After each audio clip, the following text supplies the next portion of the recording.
Welcome to another Live with Kevin. So glad that you're here. I would say good morning, but it's not good morning for everyone. And it's not even good morning for my guest. I'll get to her in a second. If you're here with us live, I'm so glad you're here. I'm also glad if you're watching later, of course. But if you're with us live, I have a couple of special thoughts and invitations for you. And that is to engage with us. And the easiest way to do that is to use the comment section in whatever social platform that you're joining us on. And the first thing I'd like you to do is just to say hello. Tell us where you're from. So if you're watching live, just put a note in the comments and tell us where you're located. We'd love to know that. And then as this conversation unfolds, I'd like you to imagine that you're joining my guest and I around a table. Now, my guest and I are not at the same table, and I know you're not at the table with us either, but I want you to imagine it. And if we all were around the same table, if you had a question, you'd ask it. You had a comment, you'd share it. If you had an idea, you would offer it. That's what you would do naturally. And that's what I'd like you to do here, because if you do those things, it will guide me. It will lead to a better conversation. I may ask your specific questions, which may lead to making this even more valuable for you. So I hope that you will engage with us if you're with us live. And if you're watching later, I hope you will engage in your mind with the ideas that we're sharing. And given all that, it's time to move on to do the intro for what will become the episode of the Remarkable Leadership Podcast. And that starts, Marissa, for you in 3, 2, 1. You've read about, talked about, maybe even into workshops about emotional intelligence. And if you're like many I've talked to, you agree with it and perhaps wish you had more of it. This conversation will give you hope and guidance. And more than that, it will give you real life places where emotional intelligence can be a real advantage for you. Welcome to another episode of the Remarkable Leadership Podcast, where we are helping leaders like you grow personally and professionally to make a bigger difference for their teams, organizations, and the world. If you're listening to this podcast, you could join us in the future live on any number of social media platforms. You can find out when those live streams are happening and how you can get involved by joining our Facebook or LinkedIn groups. Just go to, which are just two of the platforms in which these take place. You can just go to remarkablepodcast.com/Facebook or remarkablepodcast.com/LinkedIn. So remarkablepodcast.com/Facebook or /LinkedIn for all of that inside scoop. If you like what you're hearing today and want help in developing the leaders in your organization, let's talk. Reach out to us at info@kevinikenberry.com and we'll schedule time to learn more about your needs and share how we might be able to help. And with that, let me bring in my guest who comes to us, for me, from halfway around the world. And her picture is not showing up. I'm going to remove you and bring, oh, there it was. It just was slow. There it is. Welcome, Amy Jacobson. Let me introduce Amy for you all, and then we'll get started. Amy is an emotional intelligence and human behavior specialist, delivering emotional intelligence programs, keynotes, and workshops across Australia and internationally. She is a twice published author of books, Emotional Intelligence, a simple and actionable guide to increase performance, engagement, and ownership, and her latest book, The Emotional Intelligence Advantage, Mastering Change and Difficult Conversations. And so as I promised in the open, we're going to talk about emotional intelligence, and we've got the perfect person to do that with. Amy, welcome to the show. Hello, Kevin. It must have been all of that distance between us. It just took a little bit longer for me to pop up then. But thank you so much for having me. When we did it before, there wasn't any, so then I got concerned because, technology. So let's see. We've got Chicago and Fort Worth and, good morning, Caitlin, and Oregon, where it's quite early. Good morning this morning. We've got Michigan, the we got all kinds of people here with us. New Jersey. Listen, we're so glad that all of you are here. And I really want to start, Amy, because I think that words are important. And because words are important, and because we're talking about a topic that everybody talks about, as I said before, but I'm not sure everyone really gets.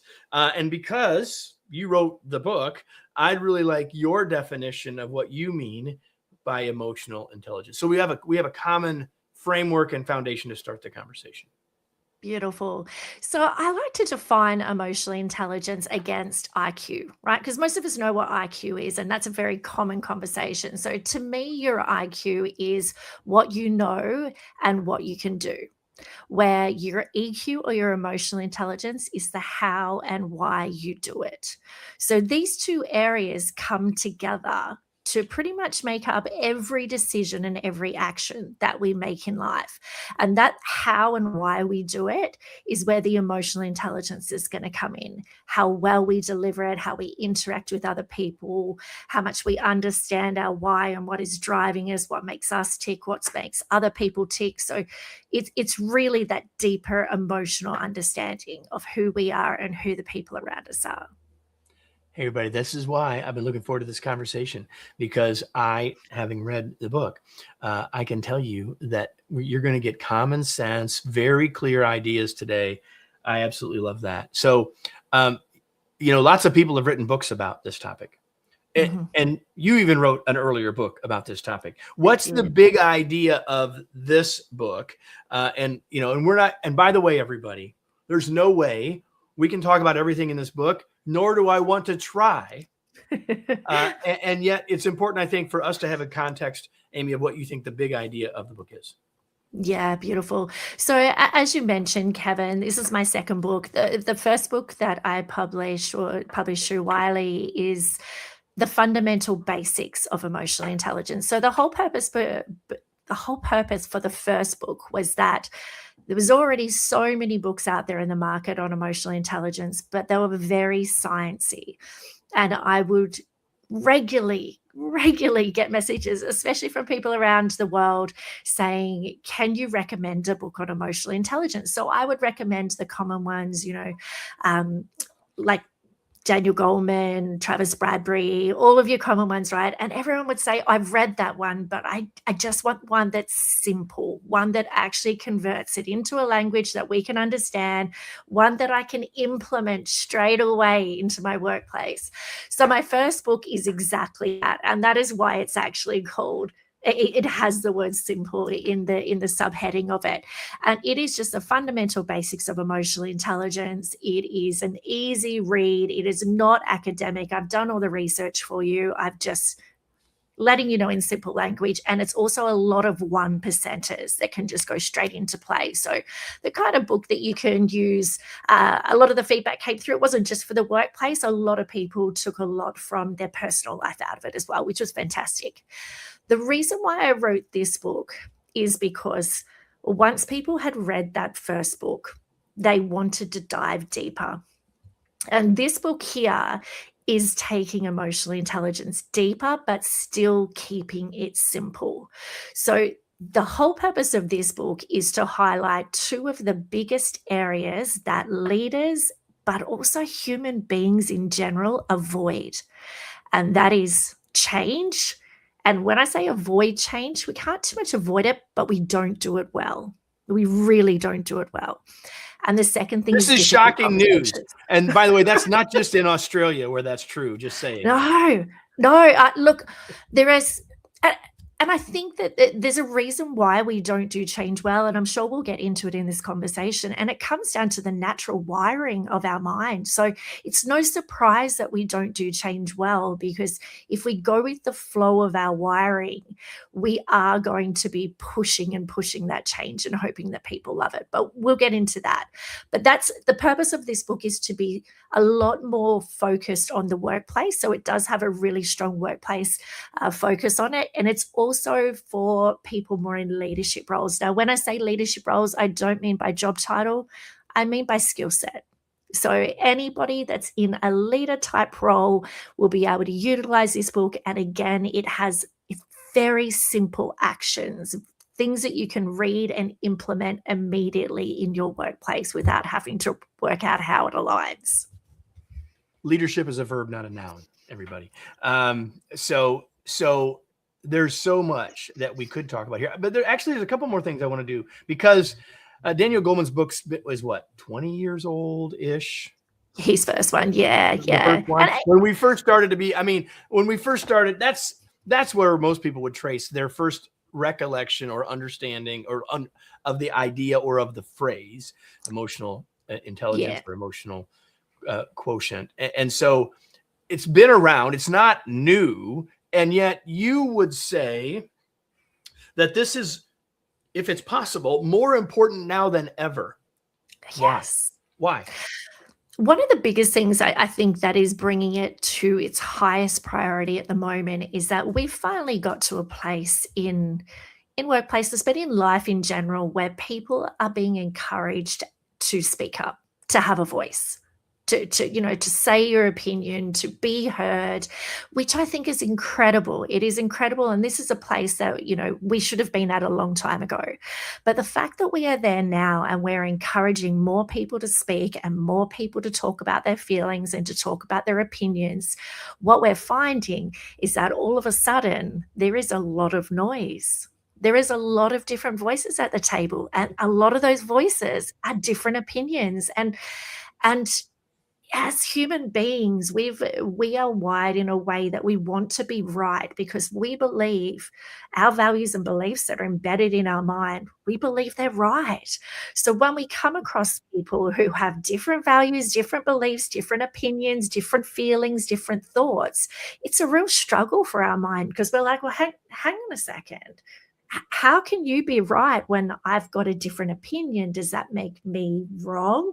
Oh, no, no, no. I'm definitely not wrong. Oh, So and I might be the boss. So by definition. right, right. So this is where I think it is so important now, and we're really seeing this peak in emotional intelligence because we are creating a more interactive, open, and honest environment for human interaction. And in order to do that effectively, people have got to build their emotional intelligence skills to be able to know what to do when someone disagrees with you or when somebody has a different opinion. Yeah. One of the things, I'm sure you've heard it. I've certainly heard it. Well, and it's a bit, perhaps could be seen as a bit cynical, but it's a real thought that people have. Well, okay, like that all is nice, Yeah. but like, is that really always an advantage? You're calling this book the emotional intelligence advantage. Isn't there a downside to emotional intelligence too? Only if it is done incorrectly. And what I mean by that, and I think this is part of the misconception, right? That there is a misconception around emotional intelligence that it is all about rainbows and lollipops. It is about agreeing with people. It's about being happy every second of the day. It is not about that. Sure, there are elements of that, but to be emotionally intelligent, for one, you've got to understand that there will be good times and there will be bad times. There will be good days, there will be bad days. And to be honest, nobody loves fake positivity. So you have got to feel the real feels, right? So there are going to be moments where anger is the right emotion or is the appropriate emotion for that situation. And the other thing is with emotional intelligence is that being there to encourage other people's feelings and understand how they are processing it is absolutely the first couple of steps of emotional intelligence. But once you realize, and the reason why we do that, if I take a step back, the reason why we do that is because we are encouraging them to be emotionally intelligent in response. But to be emotionally intelligent, you've got to work out in some situations that the other person is not going to leverage their emotional intelligence. Therefore, for you to be emotionally intelligent, you've got to flick over from asking questions to telling. So it's that very fine balance, I like to say, between being liked and being respected. Sure, you're always going to go in with the right questions and the encouragement and hope that that person will stand up and own it. Hope that that person will accept the role that they play and the ownership and take control of it. But in those situations where they don't, it is your responsibility to flick over and do what it's going to take to be able to progress this forward. So you cannot get caught in that loop of and become a walkover. So therefore, I can see the concern about there being downsides to emotional intelligence. Absolutely is. But I think the more that we look at that, I would say that's not being emotionally intelligent. That's being in touch with emotions. That's being in touch with your emotions and in touch with the people around your emotions, but that is not regulating and that is not helping people to move through their emotions. You were just talking in this short description here about one of the big parts of the book, which is about using emotional intelligence to help with difficult conversations. And one of our listeners, Renita, said, when you start with shared values, alignment follows and disagreements rarely become an issue. And I love that, because she's not saying we won't have disagreements, but there's a difference between whether we have disagreements and whether they become a problem. Right? You want to comment on that? Yeah, absolutely. I think first, I love what Renata's saying there around the shared values and alignment. And I talk quite a bit about this in the book around you cannot have a high performing team unless you have that alignment and you have those shared values. But at the same time, you can't force values upon people. And you can have very similar values, but there will always be parts of them that are slightly tweaked or slightly different. And what Renata is saying there is exactly that whole topic of emotional intelligence, because even when you don't have shared values, or as long as you still have the alignment there, you have the ability to be able to be emotionally intelligent and know that we're looking for an outcome. We're not always looking for a right or wrong. We're not always looking for a winner or a loser. So when you go into these disagreements, if you've got that alignment right, you are able to step out of that ego-driven part of our mind and actually look and say, okay, this is the outcome that we're looking for here. And sometimes to get the outcome, we've got to put our pride aside. We've got to put our pride aside and not worry about doing a, I told you so, or I'm right and you're wrong, or I just said that, you're just putting in different words. You've got to get to that point where you're like, okay, the outcome I'm looking for is this. And if that the emotion, matter. Those things don't matter. What matters is where we exactly need to get to. right. Exactly right. And it's understanding the emotion that the other person is feeling, because if, say, for instance, if you have somebody who's quite angry in front of you, we know the worst thing you can say to an angry person is calm down. So if you're in that situation, and as Renata says, if you've got that alignment with that person, even if you disagree with the emotion that they are displaying, when it comes to emotional intelligence and empathy, you don't get to judge whether their emotion is right or wrong. What you're doing is recognizing the emotion that they're feeling and knowing what is it going to take for us to move through this without it being an issue, without it being disagreement, and getting the right outcome for everyone. So everybody, I need to be fully transparent with you all. So a little bit about the process, right? So we select books to be and people to be on the show. And then I look through the book to determine how I'm going to describe it to do a live stream, which eventually, of course, if you're listening to this later, is now a podcast.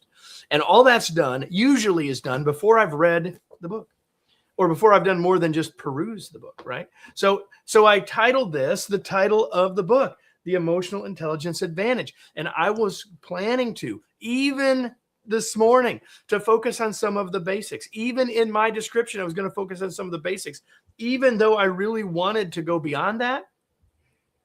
I'm just owning that right now. I'm going to choose to move to a little different focus for the rest of this conversation than I might have originally. I said at the start, there's way more in this book than we could talk about here anyway. So I'm shifting gears. I'm just telling you all that I'm doing that. I'm owning this at this moment. And that's part of Amy's language. So I said that partly for her benefit. But I really do want to focus on using emotional intelligence in the change effort, in the change situation, in the change context, if you will. And you open that section talking about, so first of all, let me say that I've been saying for years that there's always an emotional component to change. Mm-hmm. Always an emotional component to change. And if we don't acknowledge that, recognize that, lean into that, we can't be successful. So that puts us very much on the same wavelength. One of the things that you said early in that section of the book was you And it's a metaphor that I think is brilliant. So I'd like you to share it, because if others get as much value out of that metaphor, like that would be enough to make all of us get value here, right? So you said that we often treat change like we're having a baby.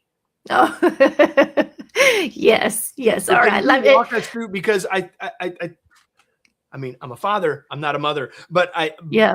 and I think all of us can get a couple of really important points from you unpacking that for us.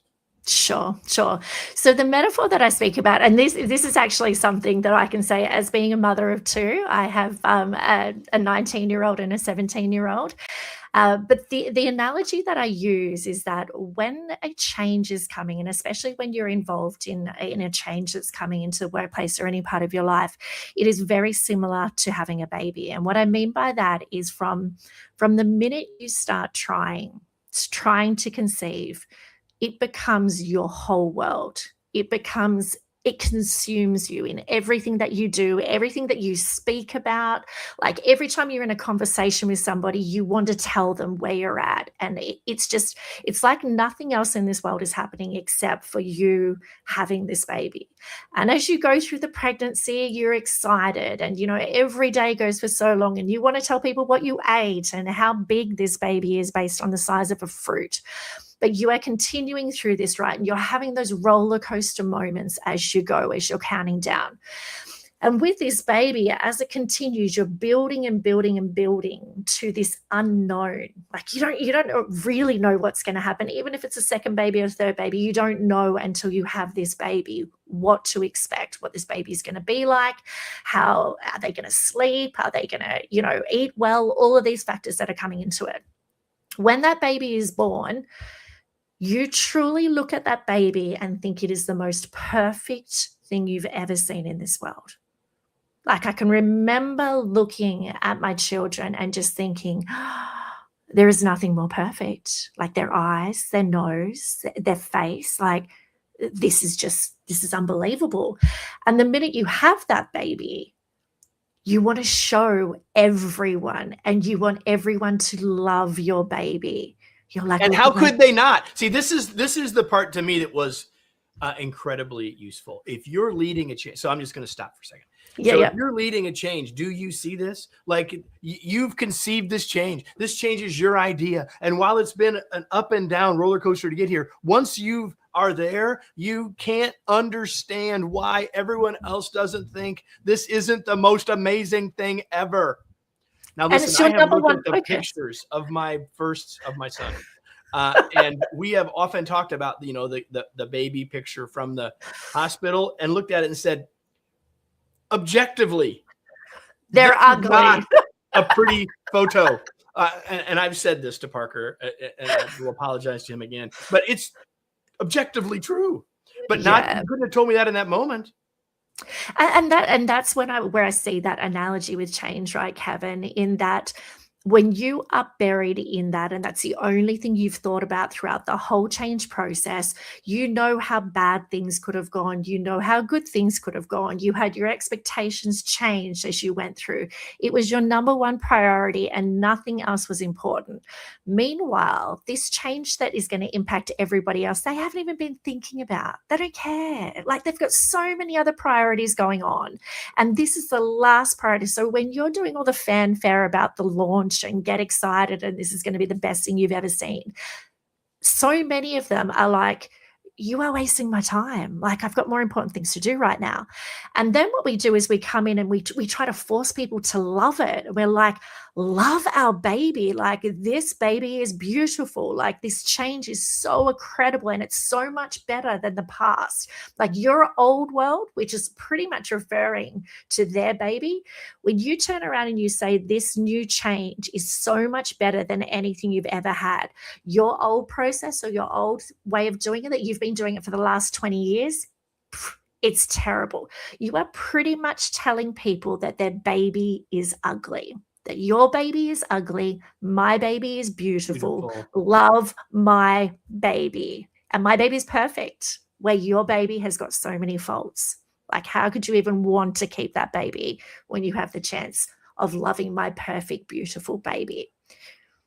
So when we take that metaphor, or at least when I take that metaphor, it immediately helps me get into being more emotionally intelligent about where other people are, because it's helping me see beyond my blind spot. Right. Yes. And so I think that's why it's such a powerful way to think about this process. And I'm guessing if you're here watching or listening, whenever that is, you have found yourself in that spot of leading a change and seeing it in all its glory, and others don't see grime and not glory. Right. And so recognizing that we must begin to see it through their eyes, or we've got no shot. You said something else in the book that I really loved. I won't find it quickly, I don't think, but I really love it. It's the idea. It's right here, actually, or not. It's the idea of thinking about any change, especially a larger organizational change, as being an 80-20 issue. Yes. Most of us have heard of the idea of the 80-20 Pareto principle kind of thing. And I think this is also a brilliant way to help us not only become more aware, but to become more emotionally intelligent about the changes, either that we're leading or that are coming at us, either way. Yeah. So yeah, can you talk about that a little bit? Yeah. One of the basic rules I say of change intelligence is that you've got to be upfront that no change is perfect. There is never, ever, ever going to be a perfect change. And the reason why there's never, ever going to be a perfect change is because what you're changing people from is embedded habits and emotional attachment that's in their mind. But we also know, as you were alluding to there, Kevin, is that when we look at making a change, we weigh it up for pros and cons. We say, what are the pros versus what are the cons of going through this change? And majority of the time, and I hope majority of the time, we make a change because 80% of it is better and it's an improvement than what we currently have. But what we tend to do when we start to roll out these changes, we tend to pretend like the 20% doesn't exist, that it's because we're worried, in part because we're worried about how they'll lean into that stuff. And what we just need to do is be really clear that that is true. That's where acknowledgement and awareness comes from, and allows people to release their concern and actually look at the other 80%. And what it is, Kevin, it comes down to our amygdala, right? Because when we're about to put people through change, if they are not feeling comfortable about it, their amygdala kicks in and that fight or flight kicks in, right? And that fight or flight that wants, or even the freeze, fight, flight, or freeze, it wants to protect us. So what it does to protect us is it tries to analyze what people are saying. And when somebody says to it, oh, it's perfect, it's so much better than your old way, it's like it sets us a challenge to say, really? Are you sure about that? And I can tell you, if you do not highlight that 20% that is actually better the old way, people will show you every percent of that 20%. People will come up to you and go, oh, you said it was going to be better, but what about this? The new way doesn't have this and the old way does. So you're going to be in a battle of trying to justify the change, where if up front you can say, do you know what? There are some things that are better in our current process. Start with the 20. Exactly. Acknowledge Right. the 20 first. Yes. Yep. So when people do come to you and say, but the new way doesn't have this and the old way did, why would we possibly change? You can say, that's exactly part of the 20% that I was speaking about.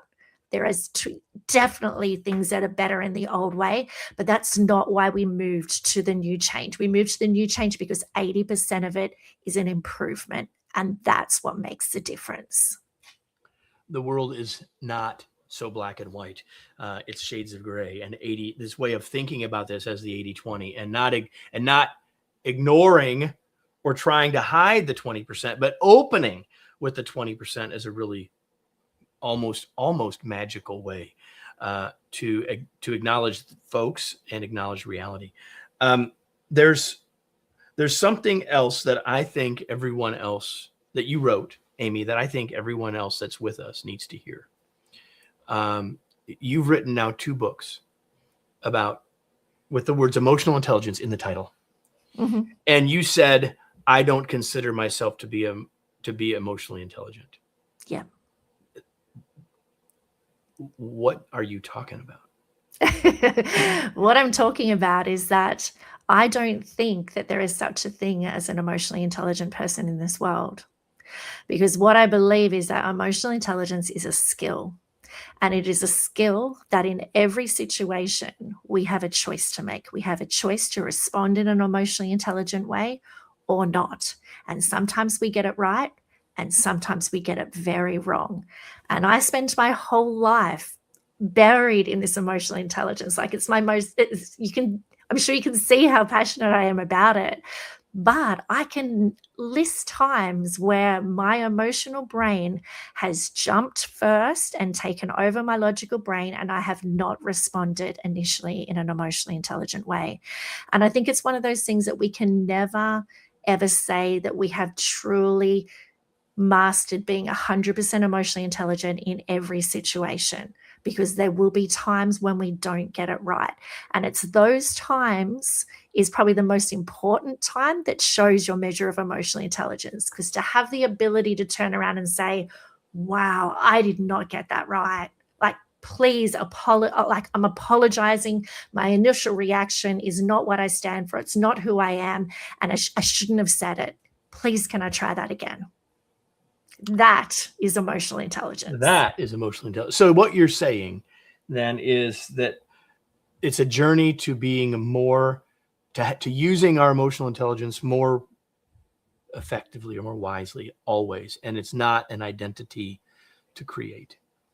That's exactly right. It's not a achieved, done and dusted. Like I would love to say to you, read both of my books and you'll be emotionally intelligent. But unfortunately, it just doesn't work that way. It will give you tools. And as I said, in every situation, you have the choice to apply those tools. And sometimes you will do it really well, but do not beat yourself up on those times when you don't get it right, as long as you respond correctly when you realize that you haven't got it right. Take the opportunity to actually own it, which is a lot of what I talk about through my books. It's that ownership, to be able to truly own when you weren't emotionally intelligent and how you can be a better person. We're going to leave that part of our conversation right there. It's a perfect place to leave it. But before we go, there are a couple other things, Amy, that I want us to talk about. And I want to talk less about all of that stuff and a little bit more about you. So I'm curious what you do for fun. Oh, so for fun. So Kevin and I were talking a little bit about it beforehand. We're a big basketball family. So I spend a lot of time in basketball courts watching my son play basketball. We watch basketball on TV. We take holidays around, watching some basketball as well. So we spend a lot of time in that sports scene, not just basketball, but in NRL and football and NFL and all of that kind of stuff. So big sporting family, watching, because I'm not very coordinated at all. So I'm definitely not a player, just a watcher.